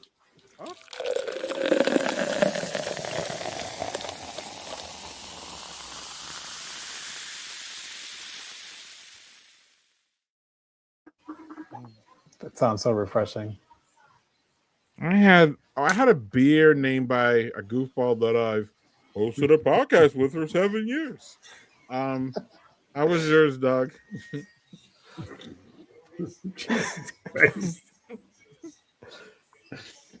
Mine was good. I enjoyed it. Doug was good. Doug was good. That's right. Damn right, I'm good. Anyway, good beer. Anyway, my second favorite thing was a smoked ale. Victor, but you had the Italian Pilsner. Did you actually drink that during the show? No, I didn't. I just drank my water. I know you weren't feeling great. So, Mm-hmm. so I'll cold drink it IPA. How was that? How was that, Greg? That's good. That other wait, what happened? Oh, this one was actually better. This working draft one, but I didn't finish it because I jumped on this Doug one, which was great.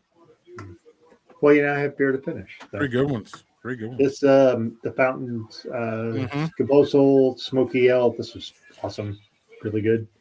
And then I had the Firebacker Quad, which was excellent. So, cheers. So, Doug, our next guest. Do you want me to give you I'll give you a hint on who our next guest is. You ready? Someone that likes cucumbers. Ready, Doug? Right here it is. Doug, I can't hear you. I'm gonna say Brianna because she gave me a lot of shit for saying that was a really annoying thing. Not only Yeah, well, she gave you shit, and then I gave. Yeah. It is Brianna. It's March Madness with Brianna, Doug. You guys have a lot to talk about. Oh, hey, how about that? The new New CBA, CBA got ratified today. the thumbs up shit. I think she's coming to Barron Flow in April. There's all kinds of stuff to talk to Brianna about next week. Yeah, it's gonna be good. On that note, do you have any final nice things to say about our wonderful guest? Man, listen, it's Victor. Victor's our guy. We love Victor. We love Fan Dads. We like all the reviews you do. I do have one question, Victor. What is one movie you're looking forward to? Like, listen, we're 3 months into the year. There's probably 100 movies coming out. Right. What is something you're really, really looking forward to this year? Other than the Spider-Man movie? Yeah, other than that, because I know you're all into that, but yeah. I was gonna say Dune 3, but I'm like, I'm kind of iffy on that one. No, the what's it? One Spoon of Sugar, I think that's what it's called. The movie that the RZA wrote and directed. I'm excited about that one because it stars Shameik Moore, who was the voice of Miles Morales. How's the story again? Like, he just gets out of prison and he goes back to his hometown. It's kind of like Rambo in a way. Like, everybody doesn't like him for who he is, and he tries to start messing things up. Then he gets revenge on the city. Rambo. But yeah, it's kind of like Rambo. All right, Victor. What about Mario Galaxy? What about the Star Wars movie? What about Supergirl? What about? I mean, it's this layered. Later in the year we have the Avengers, right? Yeah, Doomsday. Yeah, man, we got a whole. What we have? We have He-Man. We have all kinds of wildness coming out. Don't laugh at He-Man. No, I'm laughing at the broom closet thing because that's true. I did an interview in a broom closet at work. Please clap. I love the please clap. So I mean, yeah, Zach, that's why I'm gonna say white people shit, but AI is white people shit. So then you're right, Jack. So then we agree. I mean, to me, yeah. So Daniel, I've been lamenting. Actually, I think Doug, or have I said it here, that I have not seen a movie in the movie theaters yet this year, and I saw 30 movies last year. No, I haven't been yet. So, but I'm not concerned because of all these fucking movies that I said are coming out. Like, I'm gonna be at the movies straight for like months, I would say. What is the clapping for? Yeah, that 40th anniversary of the movie Rad. Yes, I saw that. Yeah, that stupid bike spike movie. Oh, on Tuesday. Okay, I can go on Tuesday. I'm a cheapskate with movies. I'll ride my Huffy to the theater to watch it. Right, Doug? Isn't that my? Yeah. Also, did you see The Bride, Victor? I enjoyed it. I thought it was a lot of fun. Jessie Buckley is just amazing. Yeah. And that not many people, I think, really dug it, but to each their own. But it's a good movie. Once it probably comes out on streaming and more people see it, they'll probably be like, I should have saw this in theaters. Yeah. Doug wants to see this shit. Yeah. I'm curious because of that. Silent Lambs also comes out this year in theaters as well for a resurgence. The Odyssey, I think that's one. The Odyssey is a big one. The Odyssey. Yeah. That's probably got to be like, everybody go see that. And like, okay. So I don't know. It sounds like a 3-hour movie, Doug. Oh, it sounds like it, which means I won't watch it in a theater because I can't sit in a movie theater for fucking 5 hours.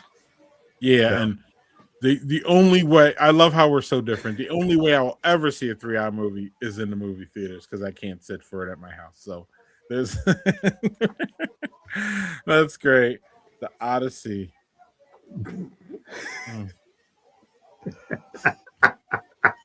Look at Zach. Mm-hmm. Yep. I think I need to actually download that fucking app. Because I'm trying to see movies. The funny thing is, so Victor, I saw Project Hail Mary in a regular theater. There's no IMAX. The nearest IMAX to me is an hour and 10 minutes away. I can't watch it in like the best possible format. So I really enjoyed seeing that. So, but like the problem is for movies like that, most movies, like the great thing about Undertone was it was an hour and like 40 minutes. Like it was a great horror movie, but it was like not super long. So I'm glad for that. But like I was trying to hold it, and I looked at the clock, and I was like, I've been in this theater for 2.5 hours. I have to pee, or I'm going to pee my pants, and that was horrible. So I had to go. Oh yeah. Oh. Here, look, it'll even count down to the next pee time. There you go.